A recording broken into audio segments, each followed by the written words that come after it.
திராவிட முன்னேற்ற கழகத்தின் சார்பில் முன்வைக்கப்பட்டிருக்கிற முதன்மையான முழக்கம் ஸ்டாலின் தொடரட்டும், தமிழ்நாடு வெல்லட்டும் என்பதாகும். இது திராவிட முன்னேற்ற கழகம் முன்மொழிகிற முழக்கம் என்றாலும் இது மதசார்பற்ற முற்போக்கு கூட்டணியின் முழக்கம். நாமும் அதனை வழிமொழிகிறோம்.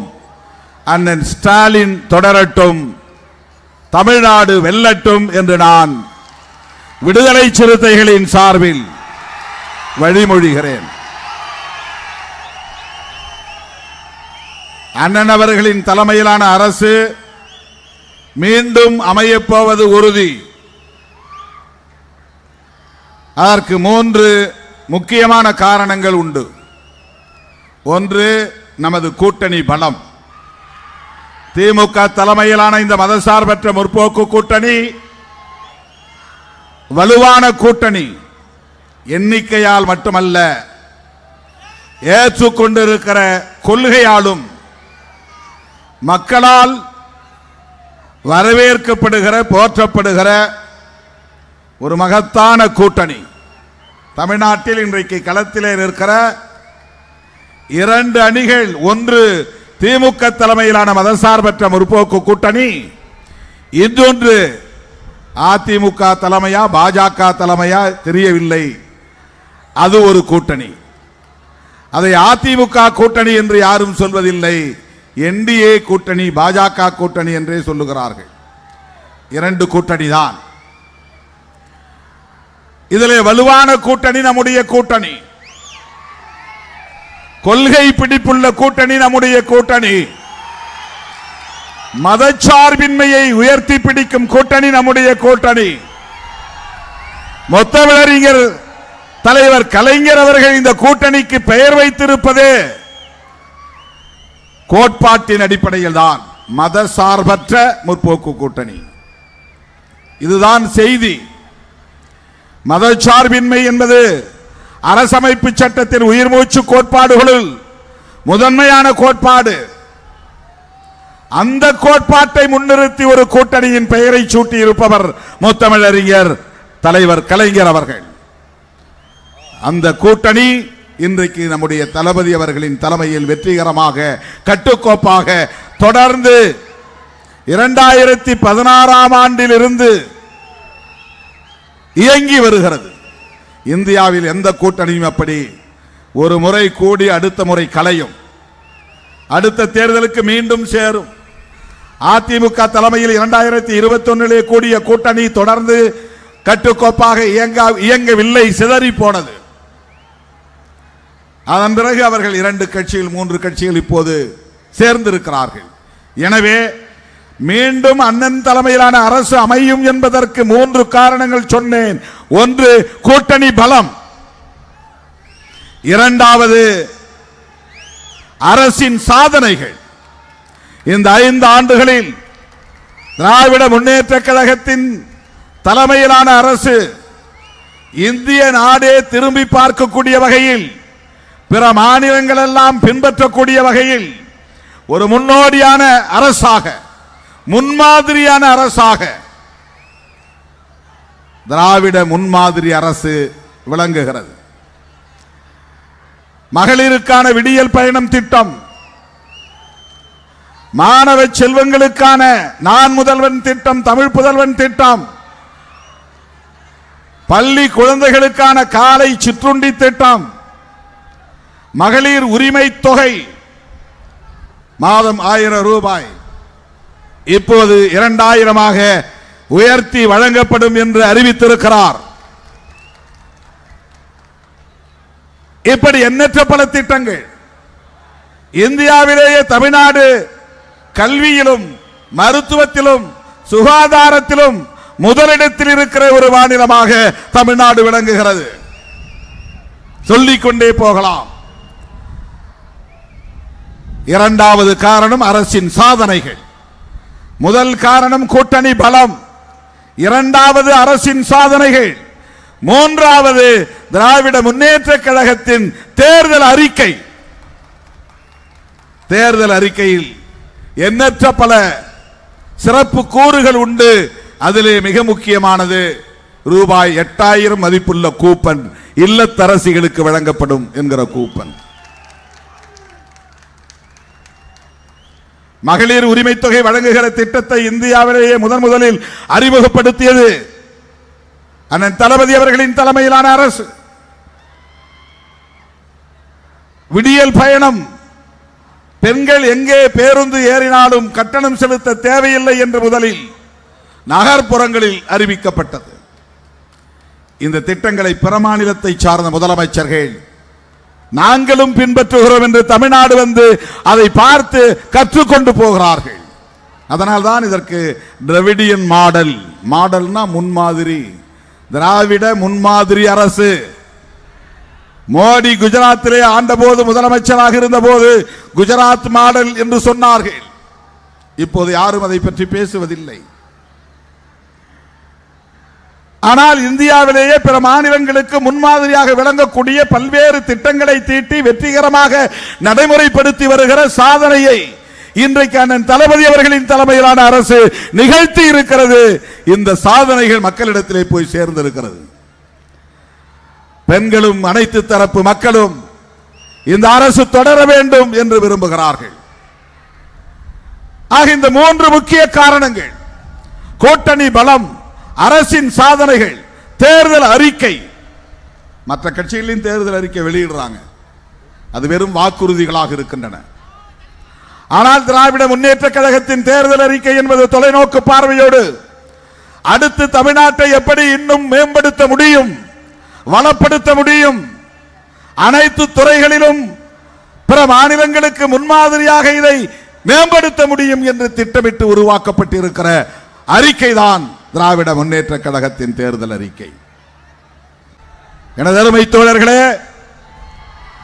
இந்த 3 காரணங்கள் இந்த முழக்கத்தை நடைமுறைப்படுத்தும். அண்ணன் தளபதி ஸ்டாலின் தொடரட்டும், தமிழ்நாடு வெல்லட்டும். இந்த ஒரு சொல்லை நீங்கள் நான் நினைவுபடுத்தி சுட்டிக்காட்டி சில தகவல்களை பரிந்து கொள்ள விரும்புகிறேன், முடிக்க விரும்புகிறேன். தளபதி அவர்கள் முதலமைச்சர் பேச வேண்டும். தமிழ்நாடு வெல்லட்டும், திமுக வெல்லட்டும் என்று சொல்லவில்லை, ஸ்டாலின் வெல்லட்டும் என்று சொல்லவில்லை, தமிழ்நாடு வெல்லட்டும். இந்த முழக்கத்திலே மிகப்பெரிய செய்தி அடங்கி இருக்கிறது, தொலைநோக்கு பார்வை அடங்கி இருக்கிறது. வெல்வோம் ஒன்றாக, இது ஒரு முக்கியமான முழக்கம். நாங்கள் மட்டும் வெல்லுவோம் என்று சொல்லவில்லை, வெல்வோம் ஒன்றாக, கூட்டணியில் இருக்கிற எல்லா கட்சிகளும் வெல்லுவோம் என்பதையும் தாண்டி ஒட்டுமொத்த தமிழ் மக்கள் அனைவரும் வெல்வோம் ஒன்றாக. தமிழ்நாடு வெல்லட்டும் என்றால் யாரை எதிர்த்து தமிழ்நாடு வெல்லும்? வெல்வோம் ஒன்றாக என்றால் தமிழர்கள் அனைவரும் ஒன்றாக வெல்வோம் என்றால் யாரை எதிர்த்து? இந்த களத்தில் நம்மை எதிர்த்து நிற்பது அதிமுக என்று சொல்லப்படுகிறது. உண்மை அதுவல்ல. அதிமுகவை முன்னாலே நிறுத்தி பின்னாலே நம்மோடு மோதுகிற சக்திகள் சங்பரிவார் சக்திகள், மதவெறி சக்திகள், வெறுப்பு அரசியலை பரப்புகிற சக்திகள், சமூக நீதிக்கு எதிரான சக்திகள், சாதி வெறியை தூண்டுகிற சக்திகள், மதவெறியை தூண்டுகிற சக்திகள், நமக்கிடையிலே பகையை வளர்க்கிற சக்திகள், நம்முடைய ஒற்றுமையை சீர்குலைக்கிற சக்திகள், சகோதரத்துவத்தை சிதைக்கிற சக்திகள் யார்? பாஜக தலைமையிலான சங்பரிவார் சக்திகள். இவர்கள் நேருக்கு நேராக நம்மோடு மோத முடியவில்லை. அவர்களுக்கு இங்கே சக்தி இல்லை. அவர்களை தோளிலே தூக்கி கொண்டு முன்னாலே வருவது அதிமுக என்கிற பேனர். அதிமுகவுக்கு போடுகிற ஒவ்வொரு ஓட்டும் பாஜகவுக்கு போடுவதாகவே போய் முடியும். அதிமுகவுக்கு போடுகிற ஒவ்வொரு ஓட்டும் மதவெறி சக்திகளுக்கு போடுவதாகவே போய் முடியும்.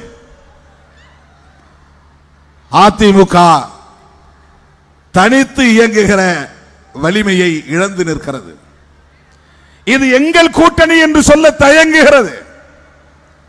நாங்கள் சொல்லுகிறோம், இது திமுக கூட்டணி என்று சொல்லுகிறோம். மதசார்பற்ற முற்போக்கு கூட்டணி என்று பெயர் வைத்திருந்தாலும் இது திமுக கூட்டணி என்று சொல்லுகிறோம். அந்த கட்சியில் அந்த கூட்டணியில் இருப்பவர்கள் என்டிஏ கூட்டணி என்கிறார்கள். இந்த கூட்டணி அப்படியே இந்தியா பிளாக் என்கிற இந்தியா கூட்டணியில் அகில இந்திய அளவிலான கூட்டணியில் இடம்பெற்றிருக்கிறது என்றாலும் தமிழ்நாட்டை பொறுத்தவரையில் திமுக தலைமையிலான மதசார்பற்ற முற்போக்கு கூட்டணி என்பதை தெளிவாக சொல்லுகிறோம். அதிமுகவால் சொல்ல முடியவில்லை. எனவே அதிமுகவுக்கு போடுகிற ஒவ்வொரு ஓட்டும் தமிழ்நாட்டை சீர்குலைக்க திட்டமிட்டு சதி திட்டமிட்டு செயல்பட்டு வருகிற சங் பரிவார் கும்பலின் கரத்தை வலுப்படுத்திவிடும். எச்சரிக்கையாக நாம் இருக்க வேண்டும், கவனமாக இருக்க வேண்டும். அதிமுகவை வீழ்த்துவோம், தமிழ்நாடு வெல்லும் என்ற பொருளில் அண்ணன் பேசவில்லை. தமிழ்நாடு வெல்லட்டும் என்று சொல்வது சங் பரிவார் சக்திகளை எதிர்த்து தமிழ்நாடே திரண்டு நிற்கிறது என்று பொருள். திமுக மட்டுமில்லை, விடுதலை சிறுத்தைகள் மட்டுமில்லை, காங்கிரஸ் மட்டுமில்லை, இடதுசாரிகள் மட்டுமில்லை, தேமுதிக மட்டுமில்லை, இஸ்லாமிய கட்சிகள் மட்டுமில்லை, ஒட்டுமொத்த தமிழ்நாடே எதிர்த்து நிற்கிறது. தமிழக மக்கள் எதிர்த்து நிற்கிறோம். உங்களை ஓட ஓட விரட்டி அடிப்போம். தமிழ்நாட்டில் உங்களுக்கு இடமில்லை. சமூக நீதிக்கு எதிரான சங் பரிவார் கும்பலுக்கு தமிழ்நாட்டில் இடமில்லை. காலூன்ற விட மாட்டோம், வேரூன்ற விட மாட்டோம். இது உத்தரப்பிரதேசம் இல்லை, இது மத்திய பிரதேசம் இல்லை, இது வட இந்திய மாநிலங்கள் இல்லை, இது தமிழ்நாடு. பெரியார் மண், அண்ணா செழுமைப்படுத்திய மண், கலைஞர் கட்டி காப்பாற்றிய மண், இன்றைக்கு தளபதியால் வழிநடத்தப்படக்கூடிய சமூக நீதி மண். அதனால்தான் திருமாவளவன் உடும்பு பிடியாக தளபதியோடு கைகோர்த்து நிற்கிறான். எங்களுக்கு எவ்வளவு இடங்கள் என்பது பிரச்சனை இல்லை. இந்த மண்ணையும் மக்களையும் காப்பாற்ற வேண்டும். நாம் கட்டி காப்பாற்றிய சமூக நீதி அரசியலை பாதுகாத்தாக வேண்டும். வலதுசாரி கும்பலுக்கு இங்கே இடமில்லை என்று ஏப்ரல் 23ஆம் தேதி தீர்ப்பு எழுத வேண்டும். மே 4ஆம் தேதி தீர்ப்பு வெளிவர வேண்டும். 234 இடங்களில் 200 இடங்களில் நமது கூட்டணி வெற்றி பெறும் என்று அண்ணன் தளபதி சொல்லி இருக்கிறார்.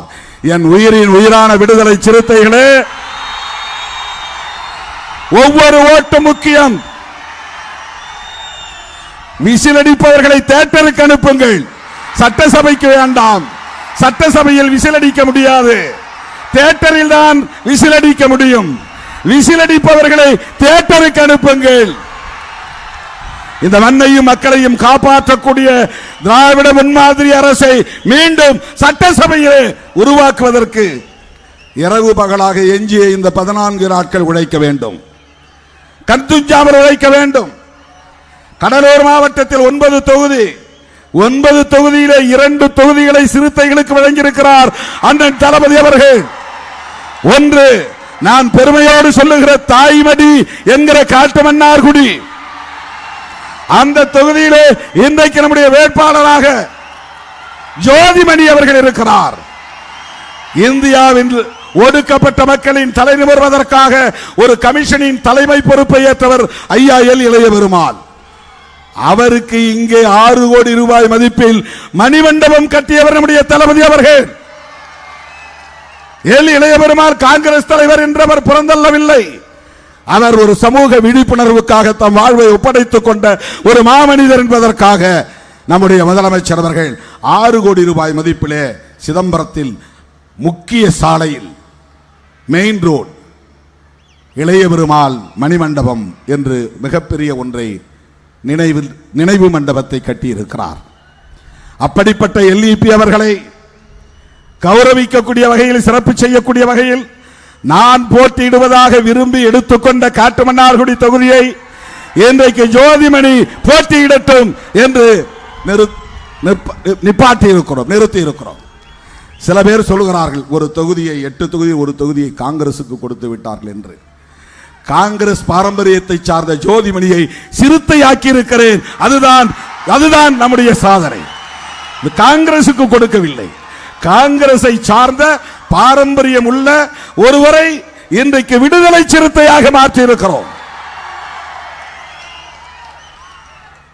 பன்ருட்டியிலே நம்முடைய வேட்பாளர் அப்துல் ரஹ்மான், கடலூரிலே நம்முடைய வழக்குரைஞர் சந்திரசேகர், நெய்வேலியிலே அண்ணன் சபா ராஜேந்திரன் அவர்கள், திட்டக்குடியிலே மாண்புமிகு அமைச்சர் அண்ணன் சி. கணேசன் அவர்கள் இன்றைக்கு சமூக நல்லிணக்கத்தை கடலூர் மாவட்டத்தில் மிகப்பெரிய அளவிலே கட்டி காப்பாற்றிக் கொண்டிருக்கிற, ஒரு காலத்தில் எம்ஆர்கே அவர்களும் எல்இபி அவர்களும் எதிரும் புதிரும் அரசியல் செய்த காலம் உண்டு.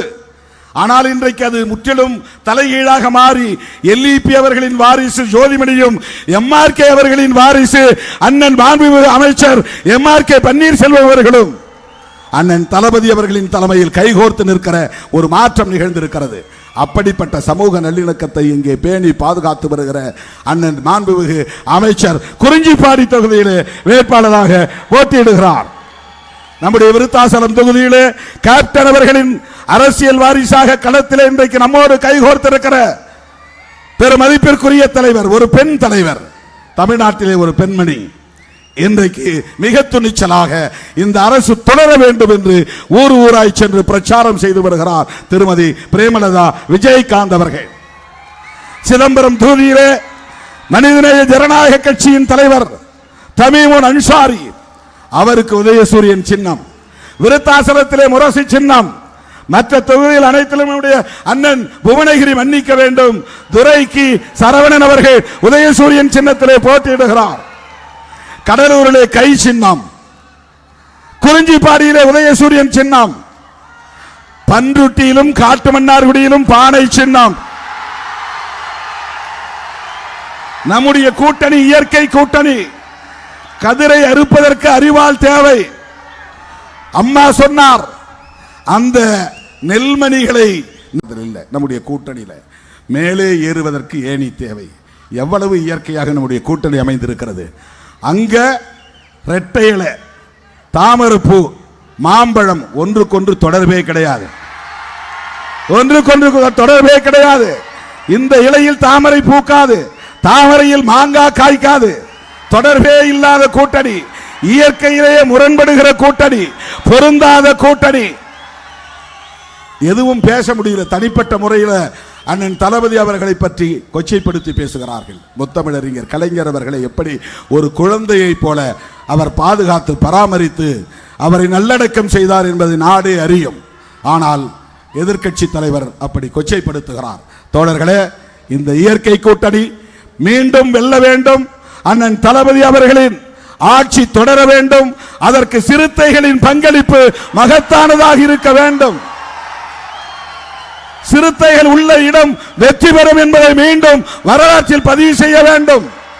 கடலூர் மாவட்டத்தில் 9-9 வெற்றி பெற வேண்டும். விடுதலை சிறுத்தைகள் அங்கம் வகிக்கிற மதசார்பற்ற முற்போக்கு கூட்டணி 200 இடங்களுக்கு மேல் வெற்றி பெற வேண்டும். அதற்கு இந்த எஞ்சிய நாட்கள் கண்துஞ்சாமல் நீங்கள் பாடாற்ற வேண்டும் என்று கேட்டு வாய்ப்புக்கு நன்றி கூறி முடிக்கிறேன். நன்றி, வணக்கம்.